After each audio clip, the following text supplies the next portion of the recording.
আমাদের সারা বিশ্বে যেভাবে আমরা প্লাস্টিক দূষণ করছি, যেভাবে আমরা প্লাস্টিক সারা বাংলাদেশ সহ সারা বিশ্বে ছড়িয়ে দিচ্ছি, এতে আমাদের আগামী প্রজন্ম থেকে শুরু করে এখন যে প্রজন্ম আছে ভয়াবহতার মধ্যে দিন কাটাচ্ছি। প্রতিটা মুহূর্ত, প্রতিটা ক্ষণ, প্রতিটা সময় এই প্লাস্টিক পণ্য যদি আমরা বর্জন এখনও না করি, এখনও যদি সিদ্ধান্ত না নেই, তবে দেখা গেছে সারা বিশ্বে অচিরেই এবং খুব শীঘ্রই ভয়াবহতার মধ্যে পড়ে যাবে, যেটা এখন বর্তমানে চলতেছে।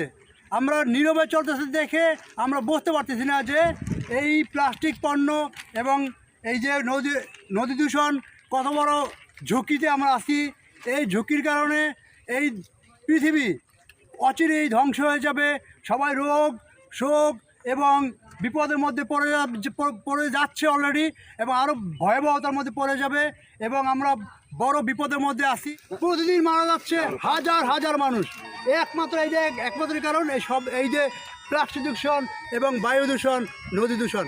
অতএব আমরা প্রত্যেকে এর বিরুদ্ধে রুখে দাঁড়াই এবং প্লাস্টিক পণ্য বর্জন করি, আর আমরা সচেতন হই এবং আমরা আর ভালো একটা পৃথিবী তৈরি করি।